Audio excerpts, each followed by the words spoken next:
하나님 말씀을 계속해서 증거하고 있습니다. 오늘은 7번째 시간으로 성공관리법이라는 제목으로 하나님 말씀을 증거하고자 합니다. 여러분, 요즘 한창 뜨고 있는 노래가 뭔지 알고 계십니까? 예? 전해라. 예. 우리가 요즘 휴게소를 들려도 그렇고 어딜 가도 계속 이 노래가 나오는 것 같습니다. 일명 100세 인생이죠. 60세 때 저 세상에서 날 데리러 오려거든 아직 젊어서 못 간다 해라. 70세는 할 일이 아직 많이 남아있다 해라. 80세는 아직 쓸만해서 못 간다고 전해라. 90세는 알아서 갈 테니 재촉하지 말라. 100세 때는 좋은 날 좋은 시에 간다고 전해라. 여러분, 그런데 며칠 전에 어떤 한 자매님이 저에게 이 전해라 시리즈가 유행되고 있다고 또 한 가지 보내준 게 있어서 함께 나누고자 하는데요. 하나님이 세상을 이처럼 사랑해서 독생자를 주셨다고 전해라. 예수를 믿어야 영생을 얻는다고 전해라. 예수 믿으면 사망에서 생명으로, 지옥에서 천국 백성이 되었다고 전해라. 누구든지 그리스도 안에 있으면 새로운 피조물이라고 전해라. 우리가 아직 죄인 되었을 때 그리스도께서 우리를 위해 죽으셨다고 꼭 전해라. 너는 때를 얻든지 못 얻든지 항상 말씀을 전파하는데 힘쓰라고 하신 말씀을 전해라. 연합하면 살고 흩어지면 죽는다고 전해라. 꼭 좀 전해라고 하나님이 카더라. 여러분, 이렇게 메시지가 왔는데 100세 인생 그것만 알고 있다가 이 메시지를 받는 순간에, 야, 정말 좋은 메시지구나. 우리가 정말 전하고 있는데 이 핵심적인 게 참 와닿는 부분이 되었습니다. 여러분, 저는 오늘 느헤미야서를 통하여서 다시 한 번 더 우리의 신앙을 점검해 보았으면 좋겠습니다. 생각해 보면은 우리 민족이 참 어려운 일도 많이 겪었지만 그럼에도 불구하고 우리나라는 한류라는 이 이름에서 알 수 있듯이 눈부시게 발전해온 것을 알 수가 있습니다. 다시 말해서 어느 정도 성공한 민족이 된 것입니다. 그러나 지금 우리나라는 여러 가지로 흔들리고 있는 것을 봅니다. 젊은이들은 대학을 졸업을 해도 미래를 전망하기 어렵고, 나라적으로는 북한과 대치 상황으로 최악의 상황을 또 달리고 있고, 매스컴에서는 연일 터져나오는 기독교계의 여러 가지 사건과 사고들이 있습니다. 도대체 왜 이렇게 되었을까? 너무나 단순한 결론일지 모르지만 저는 성공을 관리하지 못한 것 때문이다 라고 생각을 합니다. 우리 민족이 주님이 주신 축복 혹은 이 성공을 관리하지 못했기 때문입니다. 비단 이것은 우리 민족, 나라의 문제만이 아니라 우리 자신의 신앙이 될 수도 있습니다. 내가 내 신앙을 잘 관리하지 못해서, 하나님께서 주신 은혜를 관리하지 못해서, 믿음을 관리하지 못해서, 내 영성을 관리하지 못했기 때문에 어쩌면 내 신앙이, 내 영성이 바닥을 치고 있는 건 아닐까 생각해 봅니다. 성공은 가장 정의하기 어려운 개념입니다. 그럼에도 불구하고 성공을 소원하지 않는 사람은 한 사람도 없을 것입니다. 성공을 비판하는 사람들조차도 그 비판을 통해서 자기가 성공하기를 원하고 있습니다. 아마도 세상에서 우리가 가장 보편적으로 사용하는 성공의 의미는 직장에서 승진을 하거나, 사업이 번창하거나, 돈을 많이 벌거나, 어떤 영향력을 끼치는 그 자리에 올라가는 것을 말할 것입니다. 요즘 청년들은 멋진 남친, 여친을 만나면 전생에 나라를 구했냐라는 우스갯소리를 하곤 합니다. 그런 의미에서 본다면 느헤미야는 성공한 사람이라고 할 수 있습니다. 오늘 본문 14절에 보니까 유다 땅 총독으로 세움을 받은 때, 느헤미야는 페르시아 정부 때에 정부에서 누렸던 그 장관의 직책을 버리고 고국이었던 유다 땅에 돌아가서 예루살렘 성을 쌓는 일에 헌신하기로 합니다. 그때만 해도 이 느헤미야는 그저 자원봉사자로 그 자리에서 시작을 했습니다. 그런데 어느 시점부터 느헤미야는 아닥삭스 왕에 의해서 정식으로 유다 땅의 총독으로 임명되었습니다. 일을 잘 해왔고 또 왕의 신임을 받았기 때문일 것입니다. 이제 느헤미야는 유다 땅에서 공식적으로 가장 영향력 있는 자리에 오른, 즉 성공한 사람이 된 것입니다.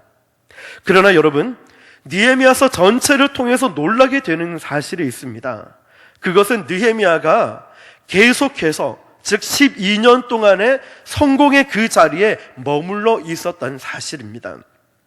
한마디로 느헤미야는 성공을 잘 관리하는 모범을 보인 것입니다. 오늘을 살아가는 우리 민족이, 그리고 저와 여러분들이, 그리스도인들이 느헤미야를 통해서 배워야 할 성공 관리법은 무엇일까? 저는 세 가지를 통하여서 은혜를 나누고자 합니다. 첫 번째, 성공은 자리가 아니라 역할이다. 우리 한번 따라해 봅시다. 성공은 자리가 아니라 역할이다. 여러분, 느헤미야서를 읽을 때 가장 두드러지게 드러나는 소감이 무엇이겠습니까? 저는 느헤미야서를 보면서 느헤미야의 책임감에 깊은 공감을 했습니다. 느헤미야는 유다 땅에 총독이 되었습니다. 그런데 이 느헤미야에게서 어떤 교만함인, 어떤 자만도 찾아볼 수 없었다는 것입니다. 오히려 팽팽한 긴장감을 갖고 있고 부담감을 갖고 있었고, 그리고 조국의 현실에 대한 책임감을 더 크게 느끼고 있었습니다. 오늘 본문인 14절 15절 보니까 나와 내 형제들이 총독의 녹을 먹지 아니하였느니라. 나보다 먼저 있었던 총독들은 백성에게서 양식과 포도주와 또 은 40세겔을 그들에게서 빼앗았고, 또한 그들의 종자들도 백성을 압제하였으나 나는 하나님을 경외함으로 이같이 행하지 아니하였고. 지금 느헤미야는 총독이 되었습니다. 가장 성공의 자리에 올라와 있습니다. 그럼에도 불구하고 월급을 받지 않고 백성을 압제하지 않았다고 고백을 하고 있습니다. 대신에 느헤미야는 16절에 보니까 이어지는 말씀에 예루살렘 성벽 공사에 힘을 다했다고 말하고 있습니다. 16절, 도리어 이 성벽 공사에 힘을 다하며 땅을 사지 아니하였고 내 모든 종자들도 모여서 일을 하였으며. 느헤미야에게 총독의 이 자리는 성공의 자리이지만 가장 높은 자리임에도 불구하고 벼슬이 아닌 책임의 자리였다는 겁니다. 영향력 있는 자리에 서는 것을 사모하는 것은 결코 나쁜 것은 아닙니다. 저는 하나님으로부터 받은 재능이나 은사를 받은 그리스도인들이, 특별히 우리 교회 성도님들이 되도록이면 우리 사회 곳곳의 영역들에 진출해 나가서 선한 영향력을 끼치기를 기대하고 있습니다. 지난주에도 우리 황혜정 자매님이 신앙의 모든 과정을 마치고 전도사님이 되셔서 와서 우리 순환청 다니엘 예배 때 말씀을 전했을 때 굉장히 큰 은혜를 받았을 뿐만 아니라 너무너무 감사했습니다. 우리 교회 청년이 이렇게 주의 종이 되었다. 우리 교회 청년들이 일어나고 있다는 것, 그리고 우리 교회 성도님들이 이런 영향력을 끼치고 있다는 건 저는 너무나 감사하고 자랑스럽게 생각합니다. 그러나 여러분, 그것이 단순히 그리스도인들이 출세할 수 있다는 것을 보여주기 위해서가 아닙니다. 주님께서 가르쳐 주신 대로 세상의 빛과 소금이 되기 위해서입니다. 그래서 성공을 갈망하는 사람마다 무거운 책임의 십자가를 질 각오를 해야 됩니다. 다시 한 번 더 따라해 봅시다. 성공은 출세가 아니라 십자가이다. 믿으십니까? 이 성공이라는 것은 내가 책임을 질, 십자가를 질 각오가 되어 있어야 됩니다. 지도자가 된다는 것은 책임을 진다는 뜻입니다. 성공은 다른 것이 아니라 그 위치, 직분이 아니라 역할이라는 거예요. 무슨 역할을 하는지. 예전에 이라크 전쟁 중에서 미국의 입장을 대변하던 한 흑인 여성을 TV에서 보았습니다. 그 여성의 이름이 참 특이했습니다. 라이스 하면 우리가 밥을 쌀 이런 의미가 아니겠습니까? 그런데 그녀는 스탠퍼드 대학 교수를 거쳐서 부시 정부에서 안보 보좌관에 임명된 콘돌리자 라이스였습니다. 아마도 인류 역사상 흑인 여성으로 최초의 권력의 최정상에 도달한 여인이라고 할 수 있을 것입니다. 우리말로 번역된 콘돌리자 라이스의 전기를 보니까 그녀는 10살 되었을 이 소녀 시절에 목사인 아버지와 함께 미국의 수도였던 워싱턴 DC를 여행했습니다. 마지막 여행지로 백악관을 방문을 했는데 이 라이스라는 이 여자는 백악관 안에 들어가지 못하고 백악관 바깥쪽에서 구경을 하다가 갑자기 아버지에게 아빠, 제가 바깥쪽에서만 백악관을 구경하는 건 피부색 때문이죠. 두고 보세요. 저는 반드시 저 안에 들어갈 겁니다. 라고 했다고 합니다. 그리고 그것은 25년 후에 현실이 되었습니다. 라이스는 어느 강연에서 자기와 같은 흑인 여성들에게 자신의 교육관을 이렇게 피력한 바 있습니다. 교육은 신분 상승을 주도하는 도구입니다. 그러나 교육이 그 역할을 수행하지 못한다면 그 꿈은 사라져 버립니다. 교육을 통해서 신분 상승이 가능하지만 정말 더 중요한 것은 신분 상승이 아니라 역할이어야 한다고 강조한 것입니다. 그렇습니다, 여러분. 우리는 성공을 갈망하고 있습니다. 그리고 성공을 열망하고 있습니다. 그러나 그것은 우리가 앉게 될 그 성공의 자리나 신분이 때문에 되어서는 안 됩니다. 즉 우리가 맡게 될 역할 때문이 그것이 필요한 것입니다. 내가 성공의 자리에 왔을 때, 내가 어느 직분까지 올라왔을 때 그 자리를 통하여서 내가 어떤 역할을 해야 되는가, 내가 주님의 십자가를 지고 세상의 빛과 소금이 되는 그 역할을 감당하는 책임이 있어야 된다는 것입니다. 다시 한 번 더 여러분 기억하시길 바랍니다. 성공은 출세가 아니라 십자가라는 것, 성공은 출세가 아니라 십자가라는 것을 잊지 마시길 바랍니다. 두 번째로, 성공은 더 많이 섬기라는 기회이다. 성공은 더 많이 섬기라는 기회입니다. 느헤미야서를 보니까 느헤미야의 의식 세계를 지배하고 있던 중요한 것 하나를 발견하게 되었습니다. 무엇일까요? 바로 백성이라는 거예요. 느헤미야 의식 속에는 끊임없이 지배하고 있던 것이 한 가지가 있었는데 바로 그 백성들이었습니다.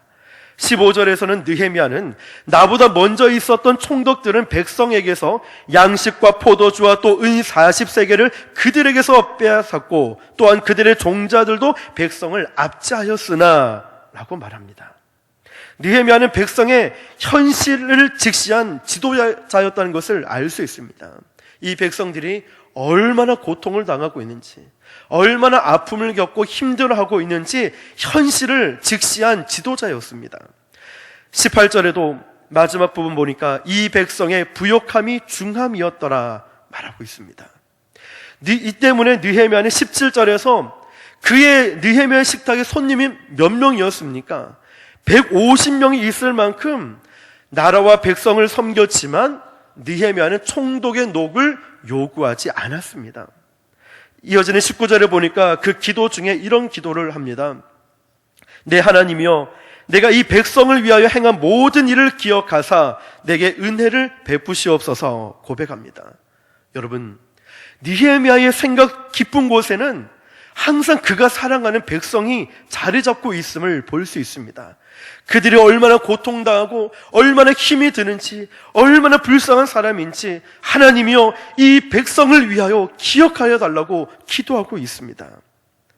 느헤미야에게 이 총독의 자리는 바로 백성을 섬기기 위한 자리였습니다. 그에게 총독의 기회는 과시가 아니었고 교만한 자리가 아니라 권력을 내세우는 자리가 아니라 바로 그 백성을 섬기기 위한 자리였습니다. 사랑하는 성도 여러분, 기억하십시오. 여러분이 직분을 맡고 있는 그 자리, 여러분이 섬기고 있는 그 자리는 바로 높으면 높을수록, 그 일을 감당하면 감당할수록 어떤 권리나 교만함이나 드러내기 위한 그런 세상적인 자리가 아니라 바로 더 많이 섬기기 위해서 주신 자리인 것을 여러분 꼭 기억하시길 바랍니다. 내가 있는 그 자리는 더 많이 섬기라고 주신 거예요.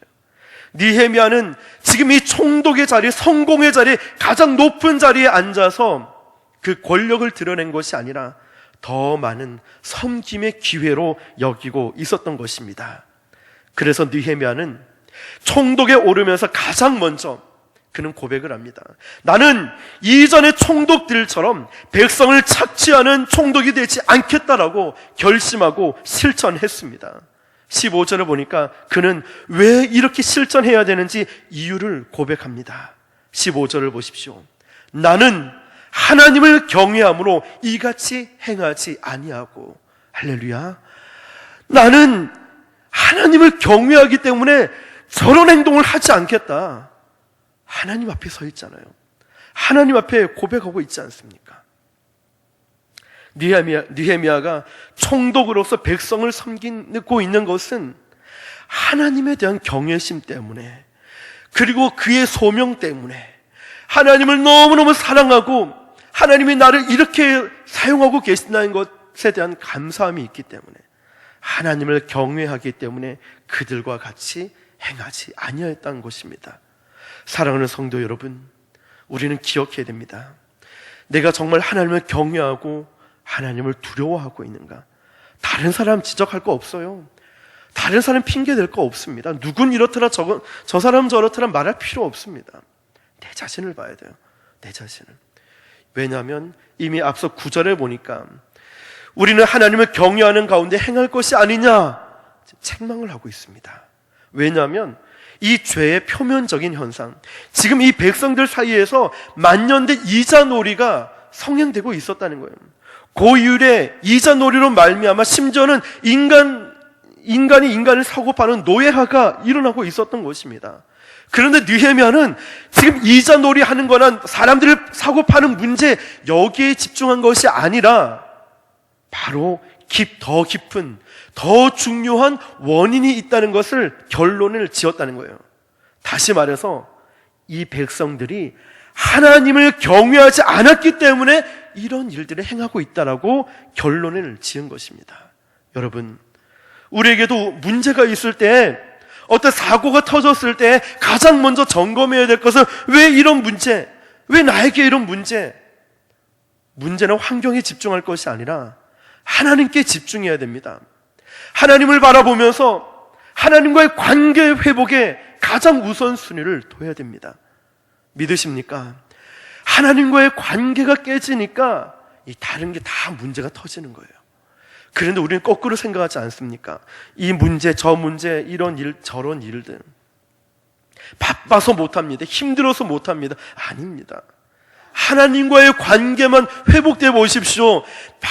잠을 안 자도, 돈이 없어도, 몸이 아파도 합니다. 주의 일 감당합니다. 바빠서 못한다고, 힘들어서 못한다고, 피곤해서 못한다고, 시간이 없어 못한다고, 과연 정말 그렇겠습니까? 나를 구원하신 그 주님의 사랑이 뜨겁게 내 가슴 속 깊이 느껴지고 날마다 눈물로 지서오는 그 기도와 찬양이, 그 은혜가 있는데 시간이 없다고요? 정말 바쁘다고요? 아닙니다. 모든 것은 하나님을 경외하는 하나님과의 관계에서 출발합니다. 여러분, 하나님과의 관계를 점검해 봐야 됩니다. 느헤미야는 눈으로 보고 있는 문제들이 많이 있었지만 너희들이 지금 이렇게 하고 있는 것은 우리 하나님을 경외하지 않기 때문에 이런 일들이 일어난 것이다 얘기하는 거예요. 그리고 느헤미야는 15절에 나는 하나님을 경외하기 때문에 이런 일을 하지 않을 것이다 라고 단호하게 결론 짓고 있지 않습니까? 모든 것의 중심과 우선순위가 무엇입니까? 하나님이었습니다. 하나님이 나를 이곳에 보내셨고 하나님을 경외하는 마음으로 하나님만을 바라보고 하나님을 기쁘시게 하기 위해서 오로지 하나님 주님밖에 없다는 거예요. 그 심정에, 그 마음속에. 여러분, 느헤미야는 지금 하나님께서 나로 하여금 이 백성들을 섬기도록 부르셨다라고 믿고 있는 겁니다. 그리고 느헤미야는 진심으로 그들을 섬기고 하나님의 부르심에 응하고 있습니다. 사랑하는 성도 여러분, 우리도 이처럼 느헤미야처럼 이 성공이라는 것은 세상적인 기준과 또 신앙적인 기준이 있겠죠. 어떠한 성공이든지 간에 그 성공을 어떤 것을 과시하고 교만한 자리로 가는 것이 아니라 바로 섬김의 기회가 되어야 하고, 그리고 섬김을 실천하는 사람들이 많이 일어날 수 있기를 예수님의 이름으로 축복합니다. 직분을 얻은 것 계급이 아닙니다. 잘 생각해 보십시오. 더 많이 섬기라고 주신 거예요. 올라가면 올라갈수록 더 섬기는 거예요. 물질을 주시고 건강을 주신 것, 여러분 더 섬기라고, 더 많이 섬기라고, 주의 일을 하라고 주신 것입니다. 왜냐하면 그것이 바로 우리 주님이 이 땅에 오시고 죽으시고 부활하셔서 우리를 부르신 이유이기 때문입니다. 믿으십니까?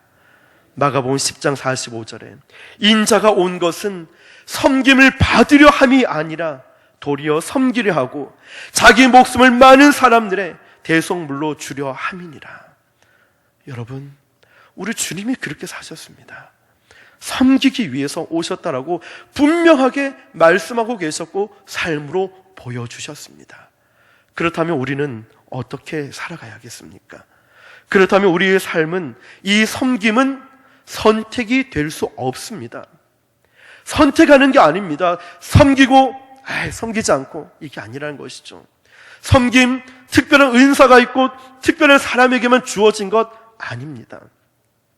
우리 주님이 그렇게 사셨다면 이 섬김은 우리 모두의 존재 양식, 우리의 이 섬김은 그리스도인들의 삶의 실존이고 본질이 되어야 됩니다. 섬기는 것. 그래서 우리의 선택은 무엇으로, 어디에서, 누구를 어떻게 섬길까, 늘 그런 생각을 해 가야 됩니다. 그리고 진정한 섬김은 언제나 자기 포기에서부터 시작됩니다. 우리는 섬기는 사람들을 영어로 servant, 종이라고 하지 않습니까? 종에게 자기 포기가 없다면 종의 사명을 수행할 수 없습니다. 내비게이터 선교의 유명한 지도자였던 론세니는 종에 대한 진정한 테스트는 그가 종처럼 부려질 때 정말 종처럼 행동할 수 있느냐에 달려 있다라고 얘기했습니다. 참으로 섬기는 사람들은 주인이 맡긴 이 사명을, 그 고귀한 명령을 위해서 자기 자신에게 주어진 특권을 포기하는 사람들입니다. 우리 주님처럼. 주님이 찾으시는 사람, 여러분, 바로 이 성공의 기회를 섬김의 기회로 응답할 수 있어야 됩니다. 여러분이 어떠한 자리에 있든, 어떠한 위치에 있든, 어떠한 직분을 갖고 무슨 일을 하든지 간에 그 자리에서 더 많이 섬기며 나아갈 수 있기를 예수님의 이름으로 축복합니다. 마지막 세 번째입니다. 왜 최선을 다하지 않았는가? Why not the best? 왜 최선을 다하지 않았는가? 오늘 보면 16절에 보니까 도리어 이 성벽 공사에 힘을 다하며 땅을 사지도 아니하였고 내 모든 종자들도 모여서 일을 하였으며. 느헤미야는 예루살렘 성벽 공사에 힘을 다했다라고 말하고 있습니다. 즉 최선을 다한 것입니다. 그리고 느헤미야는 또 땅을 사지 않았다라고 얘기를 합니다. 자기 개인의 안위와 명예를 위해 그는 그런 땅이나 그런 것에 관심이 없었다는 말입니다. 느헤미야의 모든 종자들도, 일꾼들도 그렇게 똑같이 일을 했다고 말합니다. 여러분, 느헤미야뿐만 아니라 느헤미야와 함께 일하고 있는 참모들도 동일한 심정으로 주님이 주신 사명, 이 소명에 최선을 다하고 열심을 다하는 것을 보게 됩니다. 우리는 여기서 한 가지 또 생각해 보게 됩니다. 여러분, 느헤미야인들 자신의 노후에 관심이 없었겠습니까? 느헤미야인들 편안하고 안락한 인생을 누리고 싶은 유혹이 없었겠습니까? 그러나 매 순간 느헤미야를 지배한 것이 한 가지 있었습니다. 무엇일까요? 하나님께 대한 믿음이었습니다. 여러분, 하나님께 대한 믿음이 느헤미야에게 있었다는 거예요.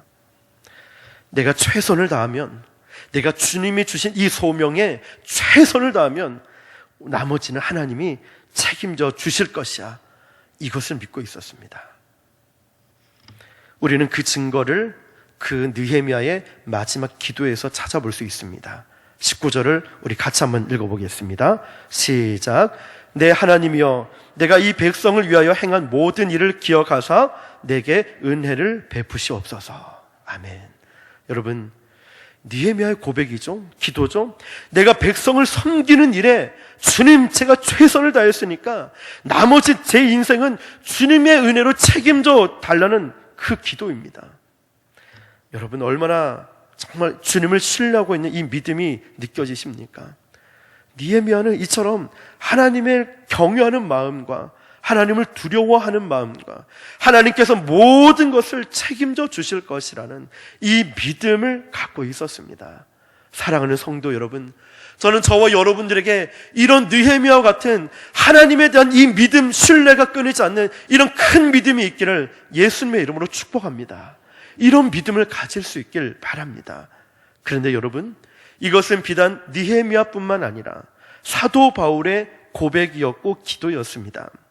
디모데후서 4장 7절 8절을 보니까 나는 선한 싸움을 싸우고 나의 달려갈 길을 마치고 믿음을 지켰으니 이제 후로는 나를 위하여 의의 면류관이 예비되었으므로 주곧 의로우신 재판장이 그날에 내게 주실 것이며 내게만 아니라 주의 나타나심을 사모하는 모든 자에게 도니라 고백합니다. 여러분, 사도 바울도 똑같은 고백을 합니다. 내가 최선을 다하고 싸우고 달렸으니 이제 후로는 무슨 말입니까? 내가 열심히 최선을 다하고 주님이 맡겨주신 사명을 잘 감당했으니까 이제 후로는 주님이 책임져 주시고 주님이 상급을 주시고 주님께서 함께 하신다는 이 믿음의 고백을 하고 있습니다.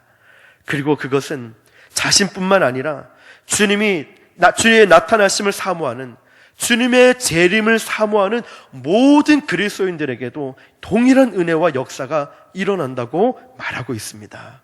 사랑하는 성도 여러분, 그렇다면 중요한 것이 무엇일까요? 후회 없는 최선입니다. 후회 없는 최선. 내 역량을 넘어선 것은 어쩔 수가 없습니다. 내 한계가 이까지밖에 되지 않을 땐 어쩔 수가 없습니다. 그러나 주어진 사역의 장에서 최선을 다해서 살아가야 되고 최선을 다해서 이 귀한 사명들을 감당해 가야 됩니다. 성가대로, 찬양대로, 또 찬양 운행으로, 또 여러 가지 조장, 순장으로, 교사로서 얼마나 섬기는 부분들이 많이 있습니까? 여러분, 저는 최선이라는 단어를 생각할 때마다 지미 카터 미국의 전 대통령을 늘 생각하게 됩니다. 제가 참 학창 시절에 이 지미 카터 전 미국의 대통령의 그 일대기를 읽은 적이 있는데, 그 대통령이 된 이유를 더 많은 곳에 복음을 전하기 위해서 대통령은 발판이다라고 얘기를 하는 거예요. 대통령이 되기 위해서 대통령이 된 게 아니라 더 많이 복음을 전하기 위해서 대통령이 됐다라는 말을 보고서, 이 글을 보고서 굉장히 큰 도전이 되었습니다. 나도 대통령에 대해서 좀 복음을 전해보고 싶다, 이런 생각. 근데 여러분, 이 대통령의 자리에서 퇴임한 이 지미 카터 전 미국 대통령이 세계 분쟁이 있는 곳에 평화의 전령으로서 사명을 다하고 복음을 전하는 아름다운 모습을 우리는 간혹 TV에서 보게 됩니다. 그런데 지미 카터 이 대통령이 그 인생의 모토가 바로 최선이었습니다. 최선. 그런데 이 지미 카터 대통령이 이 모토, 최선을 인생의 좌우명으로 채택한 동기가 있습니다. 그것은 그가 해군 사관학교 시절에 졸업한 후 임관 직전에 해군 제독과 인터뷰를 가졌습니다. 그때 제독은 그에게 여러 가지 질문을 한 후에 해군 사관학교 시절의 성적을 물었습니다. 그리고 지미 카터 그때 청년은 자신 있게 대답했습니다. 그러자 제독은 잘했군 하는 칭찬 대신에 이렇게 반문했다고 합니다. 그것이 자네가 최선을 다한 결과인가? 그것이 자네가 최선을 다한 결과인가? 라고 물었습니다. 청년 장교 카터는 땀을 흘리며 대답했습니다. 글쎄요, 제가 최선을 다했다라고까지는 말씀드릴 수 없을 것 같습니다. 그러자 제독이 벼락 같은 음성으로 되물었습니다. 왜 최선을 다하지 못했는가? 왜 최선을 다하지 못했는가? 책망을 했답니다. 그런데 이 지미 카터, 이 청년에게 이 제독의 음성이 왜 최선을 다하지 않았는가? 왜 최선을 다하지 않았는가? 이 말이 주님의 음성처럼 들렸다는 거예요.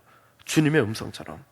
여러분, 언젠가 우리도 우리의 인생을 다 살고 우리 인생의 주인 되신 그 주님, 우리를 창조하시고 심판자이신 주님 앞에 설 날이 올 것입니다. 그때 주님이 저와 여러분에게 이것이 나를 믿고 나의 부르심을 받아온 최선의 결과인가? 라고 물으신다면 여러분의 대답은 어떨 것 같습니까?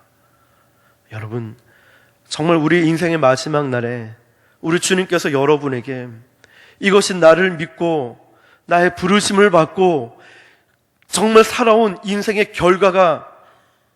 결과인가라고 여러분에게 물어본다면 여러분은 뭐라고 대답하시겠습니까? 지금 우리 주님이 여러분에게 최선을 다했냐라고 물어본다면 뭐라고 대답하시겠습니까? 시간이 없어서요? 바빠서? 핑계 여러 가지 되겠습니까? 아니면 여러분 정말 최선을 다했다라고 고백할 수 있겠습니까? 주님, 부족하지만 저는 최선을 다하고자 애를 썼습니다. 주님, 부족하지만 그래도 저는 최선을 다하려고 힘써 그 자리를 지키고 왔습니다.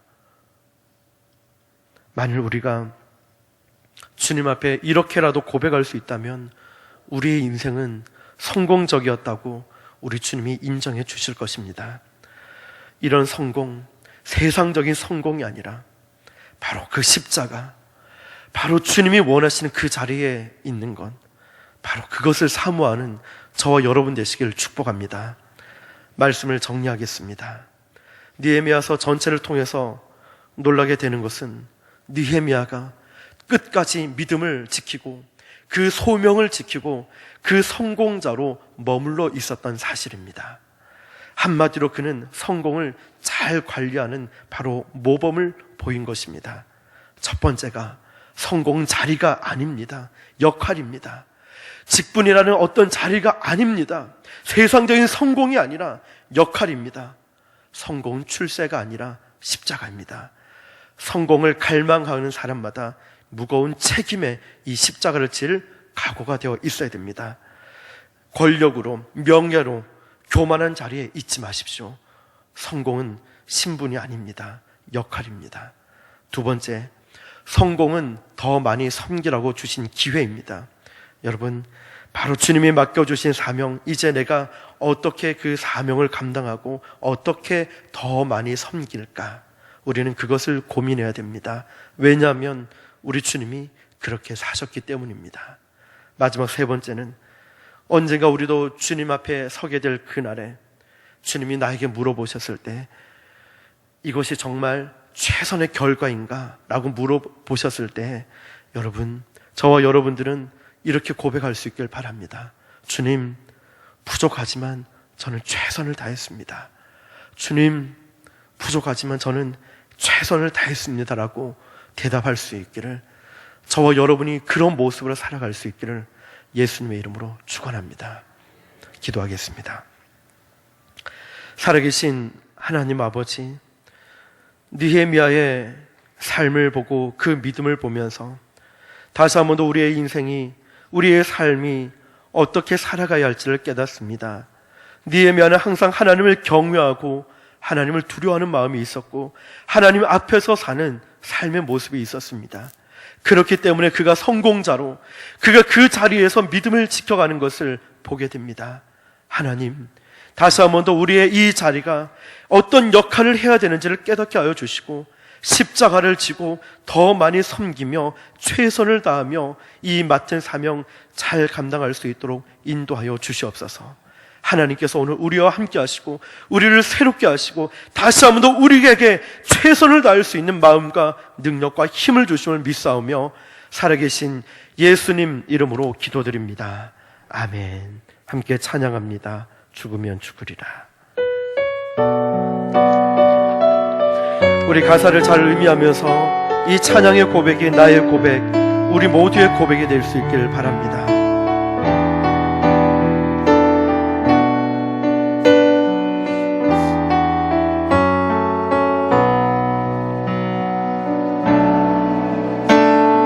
주를 위해 살아가는 것 쉽지만은 않아요. 나의 욕심, 부와 명예 내려놓아야 하죠. 하지만 걱정하지 마요. 나를 드리는 순간 아버지의 크신 손이 강하게 붙드시죠. 수많은 믿음의 선배들 살았죠. 죽으면 죽으리라. 아버지의 기쁨의 눈물 보며 내가 선한 싸움을 싸우고 나의 달려갈 길을 모두 마치고 아버지 향한 믿음을 지켰으니 이제 나를 향한 멸류관 주실 나의 아버지 내게 말하리 주를 사모한 모든 자에게 한 번 더 찾아갑시다. 주를 위해 살아가는 것. 주를 위해 살아가는 것 쉽지만은 않아요. 나의 욕심 부와 명예 내려놓아야 하죠. 하지만 걱정하지 마요. 나를 드리는 순간 아버지의 크신 손이 강하게 붙드시죠. 수많은 믿음의 선배들 주를 위해 살았죠. 죽으면 죽으리라. 아버지의 기쁨의 눈물 보며 내가 선한 싸움을 싸우고 나의 달려갈 길을 모두 마치고 아버지 향한 믿음을 지켰으니 이제 나를 향한 멸류관 주실 나의 아버지 내게 말하니 주를 사모한 내가 선한 싸움을 싸우고 달려갈 때 선한 싸움을 싸우고 나의 달려갈 길을 모두 마치고 아버지 향한 믿음을 지켰으니 이제 나를 향한 멸류관 주실 나의 아버지 내게 말하니 주를 한 번만 더 고백합시다. 내가 선한 싸움을 싸우고 내가 선한 싸움을 싸우고 나의 달려갈 길을 모두 마치고 아버지 향한 믿음을 지켰으니 이제 나를 향한 멸류관 주실 나의 아버지 내게 말하니 주를 사모한 모든 자에게니라. 우리 이 시간 기도합니다. 여러분 여러 가지 핑계가 있습니다. 그러나 여러분 이제 주님과의 관계가 회복되고 다시 한 번 더 최선을 다하는 그 자리로 나아갈 수 있길 바랍니다. 우리의 이 직분과 우리의 이 모든 것은 섬기라고 주신 것을 기억하면서 우리 주님 앞에 섰을 때 주님 제가 최선을 다했습니다. 주님 부족하지만 제가 정말 이 사명 지키려고 주님이 부탁하신 이 소명 감당하려고 제가 애를 썼습니다. 부족하지만 제가 이 자리를 지키고 부족하지만 주님 교회와 이